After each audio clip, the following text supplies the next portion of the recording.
invitados a esta hora en el informativo del Eje Cafetero.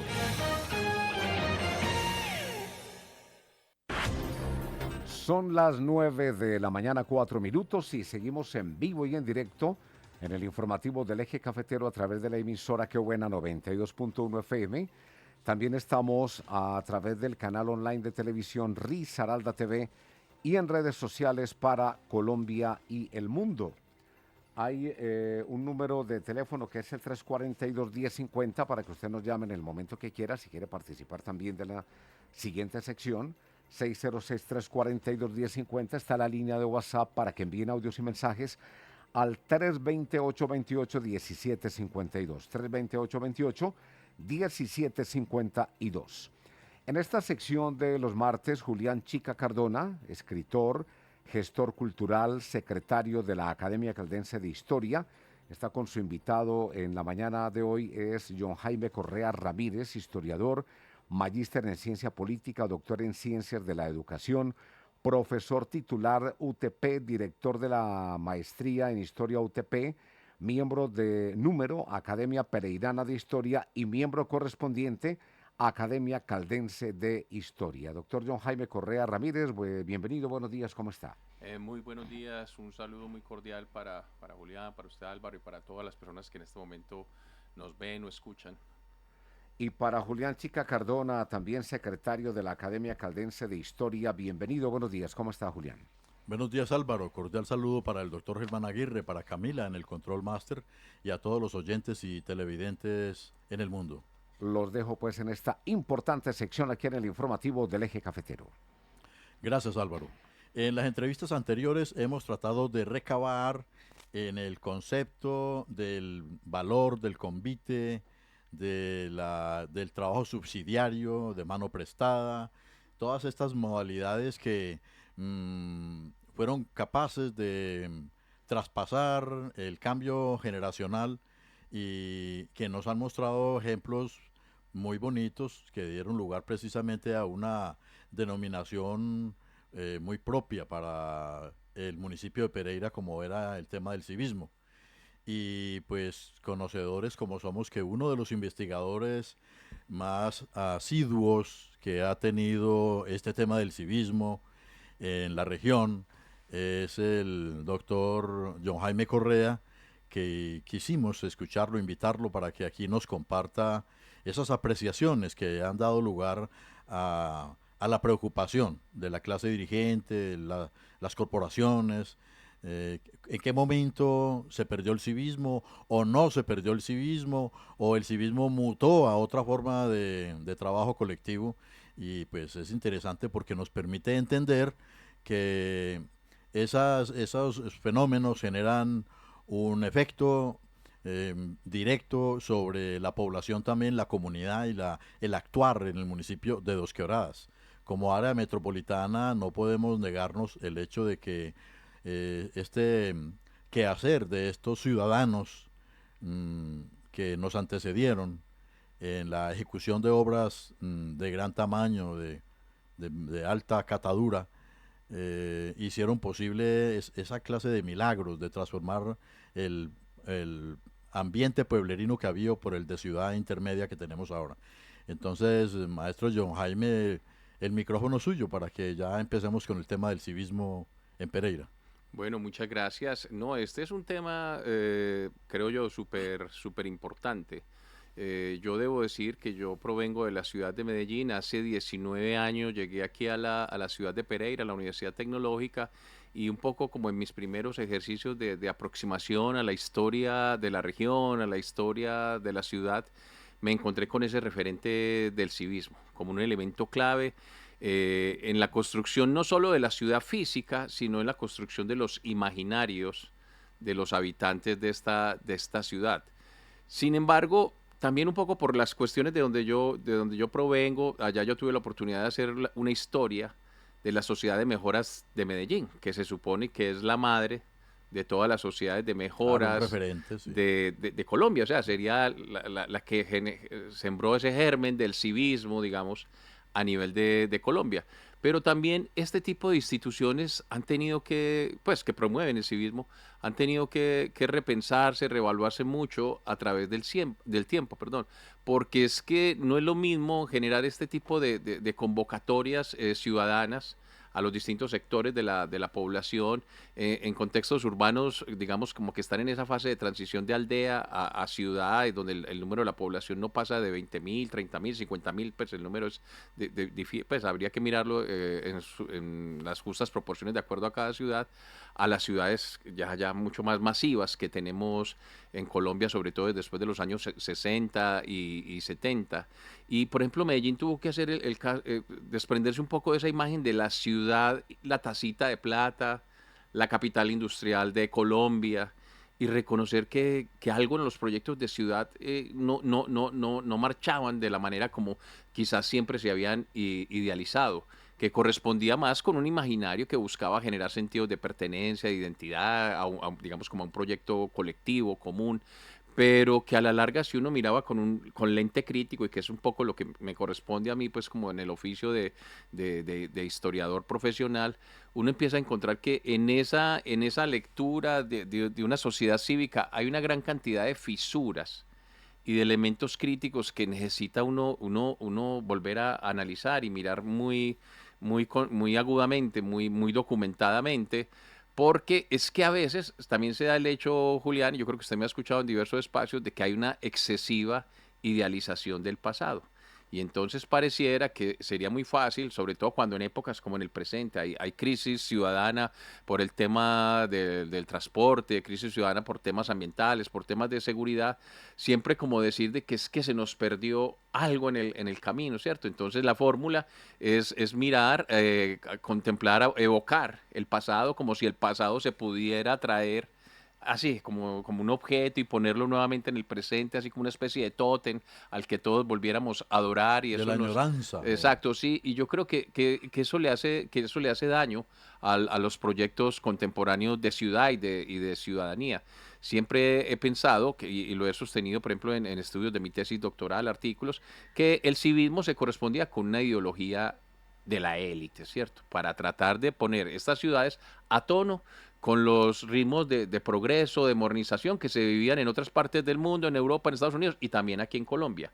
Que siempre he dicho, bueno, Pereira no fue la única ciudad que contó con una sociedad de mejoras públicas o clubes rotarios, que son pues como la base donde se han promovido esas campañas cívicas, sino que en muchas otras ciudades como Barranquilla, Medellín, Cali, en fin, hay sociedades, Bucaramanga también, hay sociedades de mejoras públicas que han tenido, yo diría que tenían la misma mentalidad que las élites de acá. Se trataba de generar un progreso material a través de las edificaciones, las vías de comunicación, las industrias, ¿cierto? Y además de campañas de higiene, de ornato de los parques, y una cultura ciudadana muy, yo diría como muy apoyada en la idea del buen ciudadano cristiano.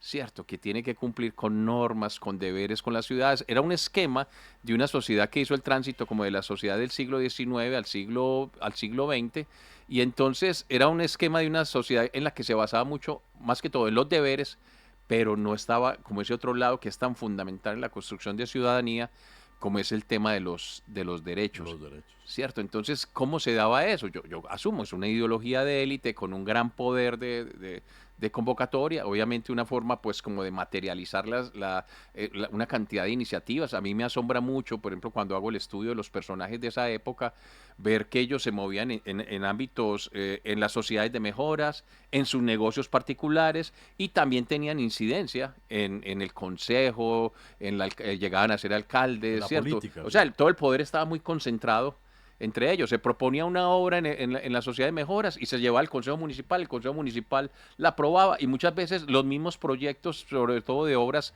por ejemplo, de infraestructura, la realizaban los mismos ingenieros de la sociedad de mejoras. O sea, ahí queda uno como en cuestión, y esto ya también se ha estudiado para otras sociedades de mejoras, cuál es el límite entre lo público y lo privado, ¿cierto?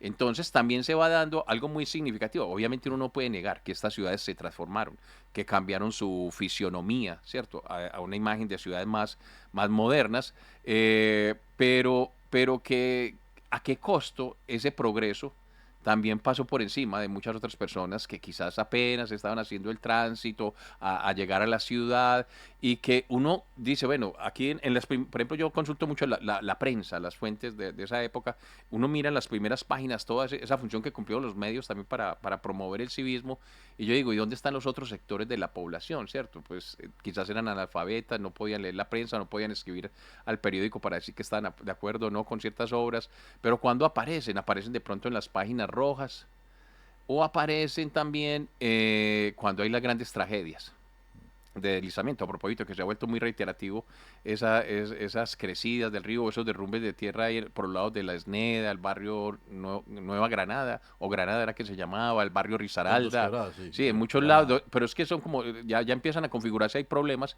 en el poblamiento entre Pereira y Dos Quebradas, ¿cierto? Lo que llaman la conurbación.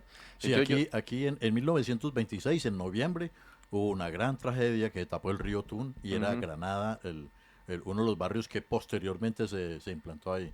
50 años después, en 1976, fue en el barrio Risaralda. Risaralda, sí. Y el que fue recientemente es en la Esneda, Exacto, que ya sí. repetitivo. En 2 años ha vuelto a presentarse la misma situación, mientras que pues en 2 años ya debía haber avanzado algo, ¿no? La planeación, la reubicación de las personas o haber alguna medida, ¿no? Sí, claro. Entonces, obviamente yo advierto, pues, para las personas que nos ven o que nos escuchan, que el enfoque que yo estoy planteando es un enfoque muy crítico, porque estoy cuestionando la pertinencia de evocar demasiado el pasado y no darle la cara al presente. Porque yo digo, bueno, hay que rescatar esa historia y hay que darla a conocer a nuevas generaciones, pero no sé si ese sea como la clave para, por ejemplo, generar nuevas formas de cohesión, de identidad social. A propósito de un tema que también se ventila mucho por medios, en facultades de educación a la que yo pertenezco, como el tema de la pereiranidad. Porque entonces yo diría, pues la pereiranidad es casi sinónimo de civismo. Pero yo digo, ¿pero por qué en esa historia del civismo están relatadas como las grandes gestas que llevaron a cabo esas organizaciones, pero se deja muy de lado la historia de los sectores populares? La historia de que, por ejemplo, también aquí en Pereira, la izquierda, organizaciones como Senapro del Partido Comunista también ayudaron a la construcción de ciudad, Claro, ¿cierto? Santiago Londoño. Exacto, total. O que hay veces los mismos políticos en sus afanes, sus intereses proselitistas, contribuyeron al desarrollo, a la creación de barrios en condiciones muy poco planificadas, lo que precarias, llamaban sí. los barrios subnormales. Sí. Pienso en este momento en el barrio Villa Santana, claro, o sea, el tema de la vivienda, por ejemplo, que es un tema clave en el sentido de pertenencia a la ciudad, ¿cierto? Como ese derecho a la ciudad fue muy instrumentalizado por algunos sectores políticos. Y claro, también los sectores populares aprendieron a jugar en ese juego y también aprendieron a ver cómo sacaban sus réditos en algunos temas que también le he compartido a usted, Julián, de que de pronto esta gente, uno cree que la gente de los sectores populares es bruta, que porque vende su voto por una teja y... No, yo creo que la gente no está vendiendo su voto o intercambiando su voto por una teja, y no por un lote, por una casa, ¿cierto? Sí, el sueño de una vivienda. Exacto. Entonces yo digo, esas historias casi no se cuentan. Entonces yo digo, bueno, cuando estamos hablando de civismo, ¿de qué estamos hablando, cierto? Se habla mucho el civismo tiene que ver con altruismo, filantropía, celo por el bien colectivo, pero a veces se pinta, y yo creo que eso es una forma, diría yo, de manipulación, como si Pereira fuera una ciudad por fuera de Colombia. Como si aquí no hubiera corrupción, como si aquí no hubiera pobreza, desempleo. Y entonces me da la impresión, un poco por un sentido también crítico y también político, ideológico que yo tengo, que no lo puedo negar, que a veces se dejan de mirar y de reconocer que esta es una ciudad también hecha sobre la base de profundas desigualdades y exclusiones. Y eso lo puede ver uno caminando por los muchos sectores de acá de Dos Quebradas, de Pereira, La Virginia, Santa Rosa, pues más o menos lo que configura el área metropolitana, que por ejemplo siempre se pone por encima una idea de progreso, que eso sí, que viene desde el pasado hasta el presente, y entonces lo que se necesita es ampliar la pista del aeropuerto, o sea, los proyectos estratégicos son los que encarnan una idea de civismo, pero por ejemplo la necesidad de las demandas de reubicación de muchas personas en zonas de alto riesgo, de alta vulnerabilidad, se dejan pasar décadas y décadas.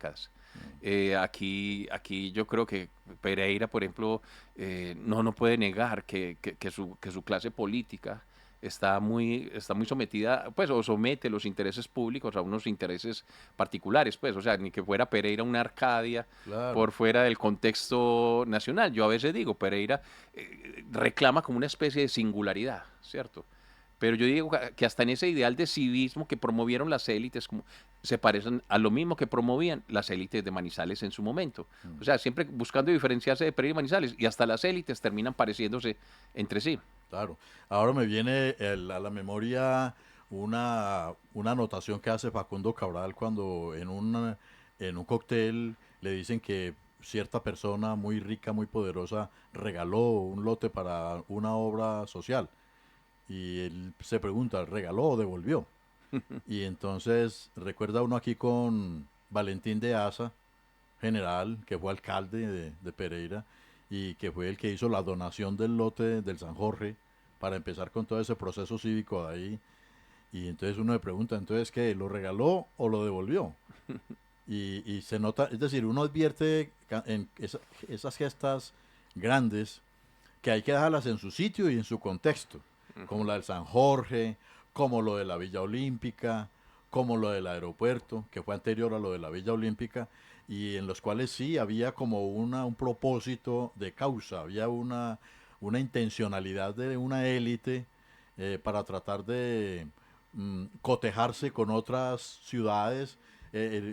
Había un ánimo competitivo ahí, como el que se intentó también con la Plaza de Toros, donde está ahora el Coliseo Cuartas Gaviria, ahí ese coliseo, incluso tiene la forma, porque arquitectónicamente no modificaron el diseño, pero que ese sí no logró llegar a buen puerto, pero en todo se encuentra uno, en verdad que sí, hay un hilo muy alto, muy elevado, que mueve ese tipo de fichas para garantizarse una postura de ciudad, algo ya de mayor calado, incluso pensado tal vez para sus futuros proyectos de vida, sus proyectos políticos. Es que aquí viene un cuestionamiento muy profundo también para lo que es el ejercicio mismo de la memoria histórica. ¿Para qué sirve la historia, cierto? Si la historia sirve para volver a reiterar sobre esos mismos lugares comunes, sobre esa forma de evocación del pasado, que me trae a la memoria la famosa frase de Nietzsche sobre la historia monumental, de esa historia de bronce, esa historia reverencial,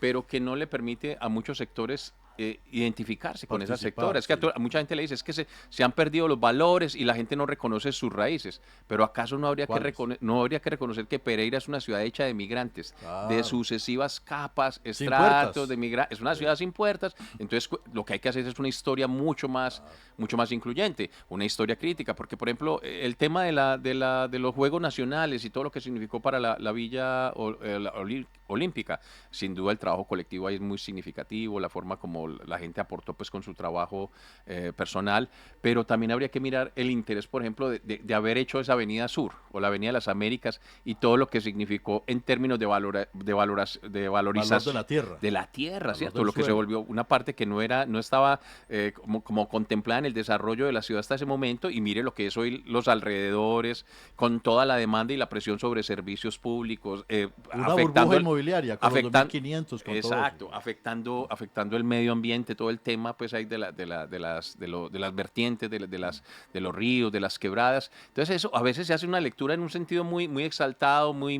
mitificado, y yo creo que eso también habría que empezarlo, digo yo, para las nuevas generaciones de futuros pereiranos o de personas que ya también incluso piensen no en términos de ciudad, sino de ciudad-región, que eso también es otra, en parte de esos egos, de esa búsqueda de una singularidad, deja de pensarse en el contexto. Entonces somos muy cívicos hasta allí, hasta el puente, hasta el viaducto, sí, hasta el aeropuerto, y de ahí para allá, bueno, cuando deben haber error. Exacto, claro. Porque estas son como contextos urbanos que comparten sus problemáticas de desempleo, de inseguridad, de microtráfico, ¿cierto? Entonces, que esa es otra, con otra lógica piensan, por ejemplo, digamos, los sectores ilegales de la economía ilegal, los sectores armados, organizaciones armadas ilegales, ¿cierto? Pero lo mismo como, por ejemplo, un gran evento cívico, la creación de Risaralda. ¿Cierto? Entonces, claro, estaba la gente de aquí de Pereira, sobre todo sectores de la élite, los medios de comunicación, lograron posicionar un caballito de batalla, luchar contra el centralismo asfixiante de Manizales. Y vamos a tener ya no el departamento modelo como era, que se decía que era Caldas, sino el departamento piloto.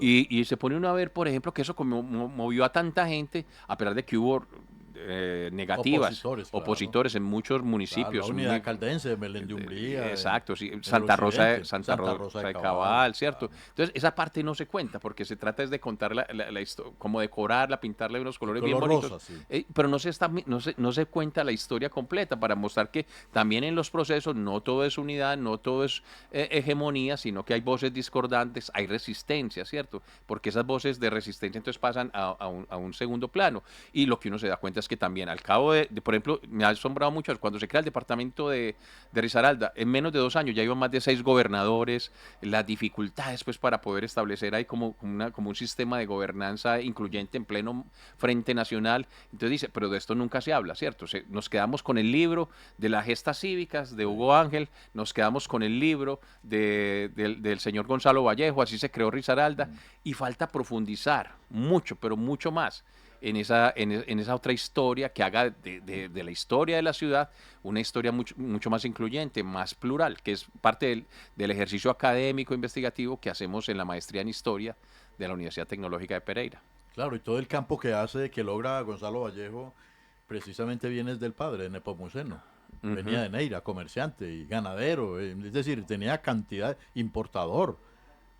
de tentáculos en el poder y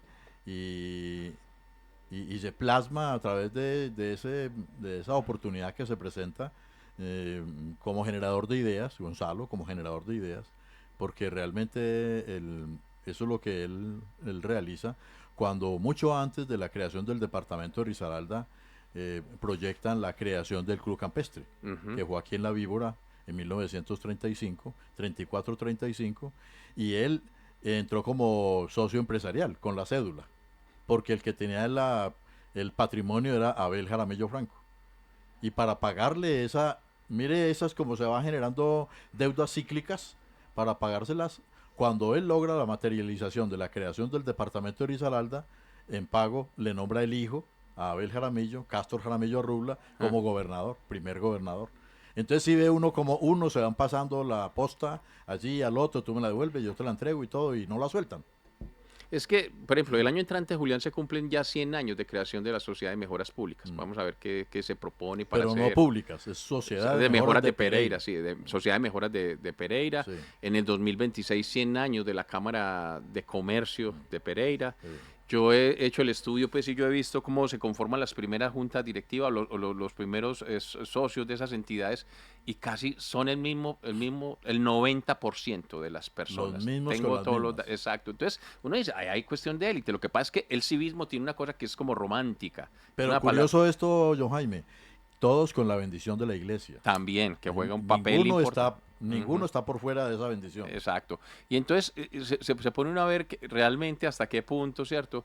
Si es o no una idea de una élite. Es que como que esa palabra asusta, ¿cierto? ¿No? Son élites. Y que de todos modos se asume que esa idea del civismo que es tan romántica es como una colmena en la que no hay, por ejemplo, no hay división, ni mucho menos lucha de clases. Habría que ver cómo ha sido, por ejemplo, el anticomunismo en Pereira, en los años, no ahorita, que ya no es, Pereira ya no es tan liberal, sino que ya es más de uribista, Sí, pues, sí, ¿cierto? claro. O de centro democrático, pero había también anticomunismo, o sea, siendo, supuestamente, ese es otro de los mitos de la ciudad, siendo muy liberal, era un liberalismo de cierto talante. Aquí no veía muy bien, por ejemplo, a Jorge Eliezer Gaitán. No, claro. Aquí las élites de Pereira, incluso abiertamente a través de las páginas del diario, en las elecciones de 1946, invitaban a la ciudadanía a votar por Gabriel Turbay. Y no por Jorge. No más por hacerle Exacto, sí, la sí. repulsa. Exacto.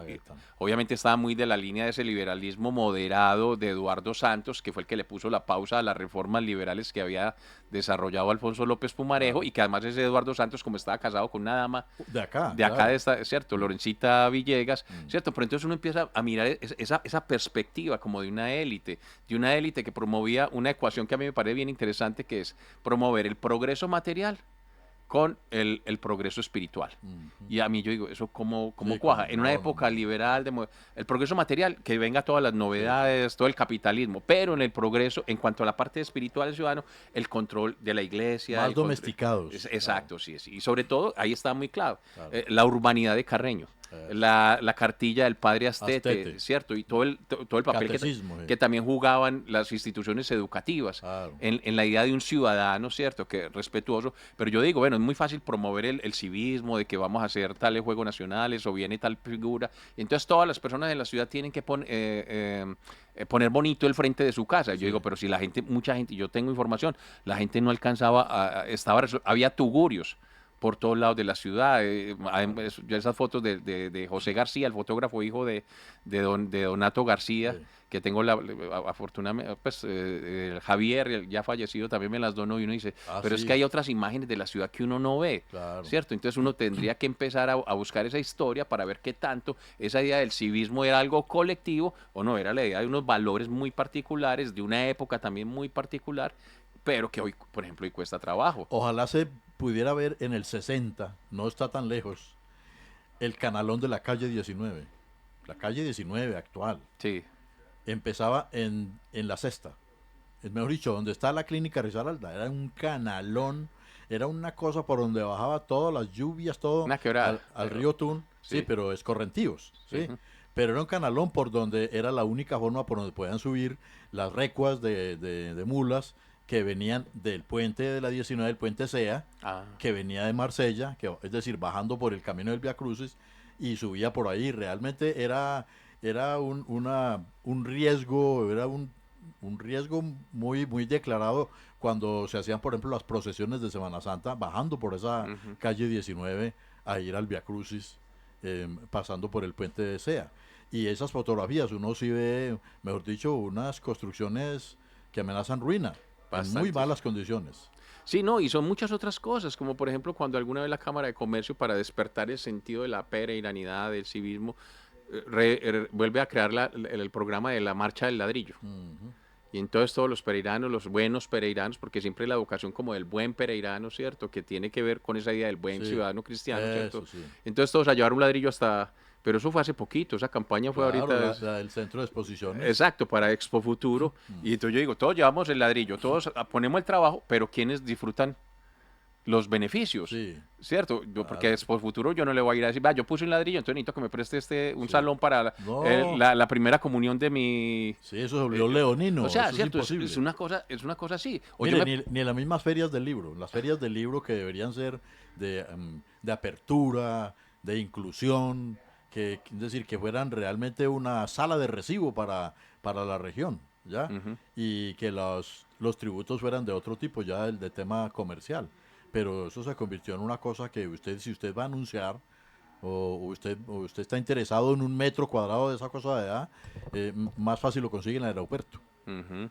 No, a mí, por ejemplo, por eso yo digo, no sé, y obviamente lo que yo expongo es para debate, no son verdades definitivas, son interpretaciones, una mirada crítica ya en tiempos presentes sobre el pasado, siempre el pasado lo estaremos reinterpretando en función del presente, pero por ejemplo, para mí civismo tiene que ver mucho con dominación y control social, pero con sentido, ¿cierto? Eso no es con bayoneta ni con bolillo, no, es con un discurso Consensuado, sí. sí, muy persuasivo, y ahí está el mérito de esas El élites. chiste, ahí está. Lo claro. pudieron hacer, lo que no han podido hacer estas élites, digamos, de pronto en el presente, aunque ahorita uno ve pues a la directora de la Sociedad de Mejoras muy diligente pues en una sí. cantidad de frentes de trabajo, pero por ejemplo yo siempre me he preguntado todo el esfuerzo en torno a la construcción del aeropuerto Matecaña.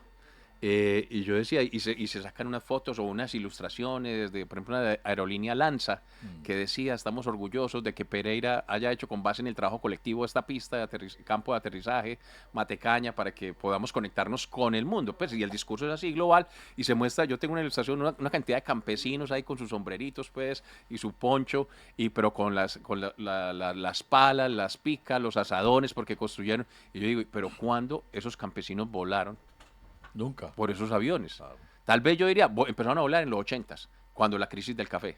Y que eso fue también un fenómeno social y cultural, económico, muy particular, porque gente que nunca había venido a la ciudad y venía de a pie, resultaban en el aeropuerto y ya resultaban después en Madrid, en Barcelona, ¿cierto? Pero yo digo, o sea, la gente se sentía orgullosa de participar en algo porque la ciudad entonces quedaba dotada y sobre todo mantenía esa pelea con Manizales, de que si tenían estadio, que si tenían aeropuerto, pero en realidad no usufructuaban de esos beneficios, Claro. ¿cierto? Entonces es muy particular esa forma.